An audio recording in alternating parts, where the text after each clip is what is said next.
We got great guests in studio. As weekly at this time, we talk about the economic development of Mason County, and I'm going to focus on Taylor Shellfish this morning. Let's say good morning to Karin Leaf from Mason County EDC and Wes Taylor from Taylor Shellfish. Good morning to you both. Good morning. Good morning, Jeff.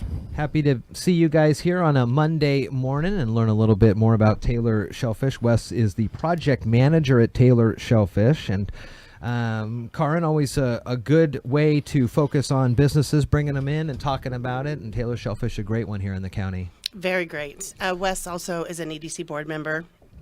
Taylor Shellfish is a very strong partner with the EDC.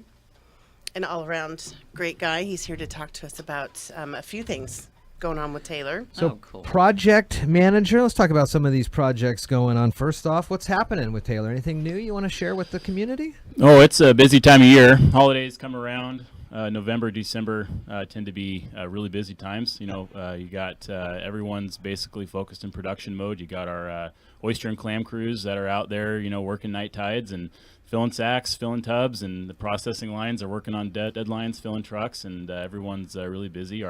Our retail and restaurants are, just kind of getting primed up for, some big sales days here. We have, of course, some traditional huge sales days coming up as we move into the Christmas holidays and whatnot. When do you guys start seeing your first sets of holiday orders come through? The big requests starting to come in. Oh, they've come in. They have. They have come in. They're already here. Yeah. Basically, we're generally working weeks ahead of these things. I mean, a lot of the sales are kind of they're kind of built up into the holidays. The day of sales are really big for the retail stores, but for our big wholesale customers, I mean, we've been working, weeks leading up to these big days. So, I mean, basically from a week ago through, basically the New Year's or all the way into February, it's definitely go time. And then you mentioned the local retail stores, but of course people send your shellfish all across the country and the world. Mm-hmm. And I know you guys are working on different world markets. So let's kind of just talk about some of these. Let's start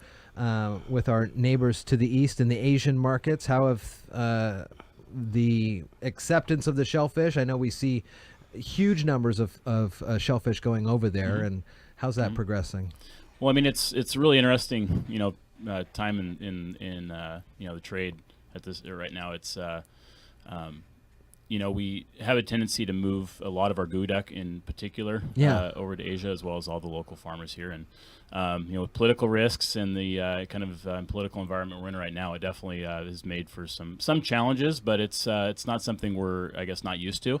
They're still buying all of our shellfish. It's just kind of having to work around these tariffs. So there are some tariffs impacting the shellfish industry. What are some of those numbers, if you can share with that? Yeah, sure. So there has been a pre-existing tariff that was there here this last year. It was between 10 and 15% for the shellfish going into China, and here just recently after Trump's implementation of his tariffs for products coming into the U.S., China retaliated and put about a 25% tariff there which is in addition to. So they'll calculate your value using the old tariff, 10 or 15%, and then they'll do an additional tariff on top of that at 25%. So it definitely is it is a significant impact to the sellers. With primarily. That first tariff, the 10 or 15%, is that for quality control checking or things like that, or what would be the purpose for something like that? I mean, it's just it's governments kind of collecting on doing their duties. I mean, there's a lot of overhead that these countries have to accomplish to do their due diligence and do their health concerns, and their basically getting import and keeping up on their massive ports. And so a lot of it's just going to be we've got tariffs going both ways and for seafood there. Gooey ducks in the Asia market are highly sought after and very folks love them there. Is the Northwest one of the only places that they're getting gooey ducks, or do they grow as well in other parts of the world? So gooey ducks basically are native the burrowing clam, and it basically they go through Canada into Alaska, along kind of the northwest coast. Okay. And then there is another species of gooey duck that grows down in Mexico. Oh.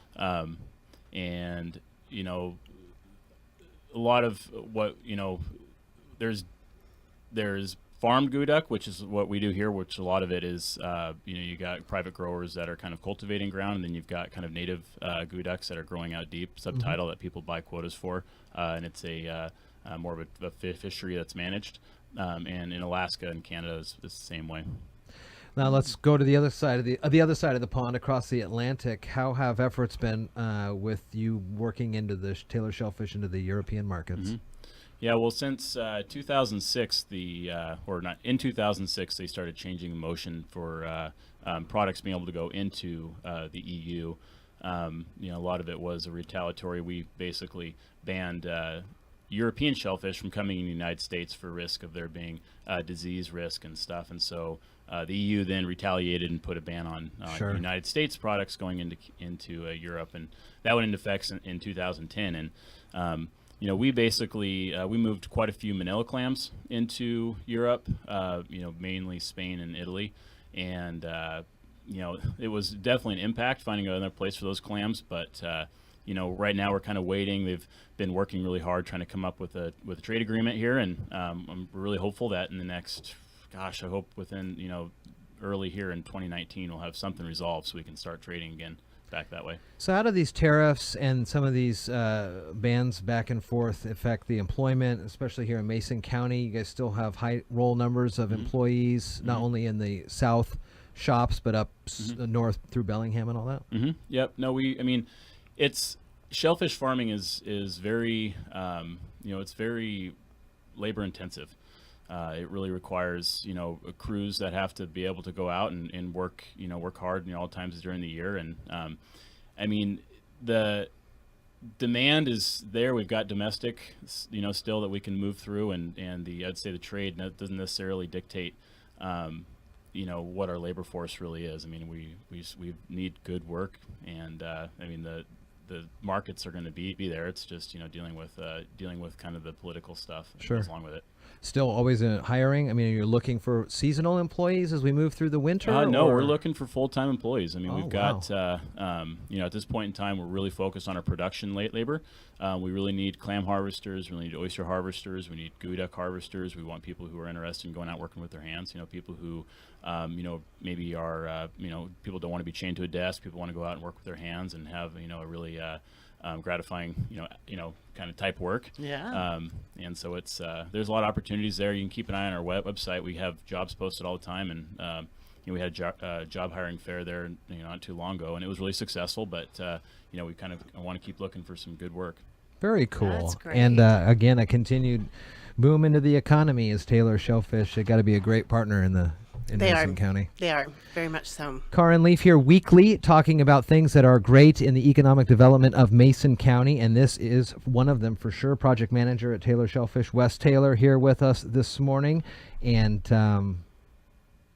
is there a market in the United States that you guys have yet to break into that you're really looking at? Oh, that is a good question. The two coasts are really well covered. Yeah. A lot of our sales are going to the Pacific and Atlantic coasts, and the Midwest, states would say could always use probably some more shellfish. So Right. over there, but we spread the country pretty well. Okay. that's I would say great. kind of the central parts. Texas is one that's a little bit. Could use some more shellfish too. So. Oh, there you go. I There's all just your, learned something there's all your every day Christmas out here. presents. I know. Send that them is all to the amazing. Midwest. Very cool. Wes, nice to talk with you. Karin, always good to see you. Good to see you too. Thank you. Yeah, thank you.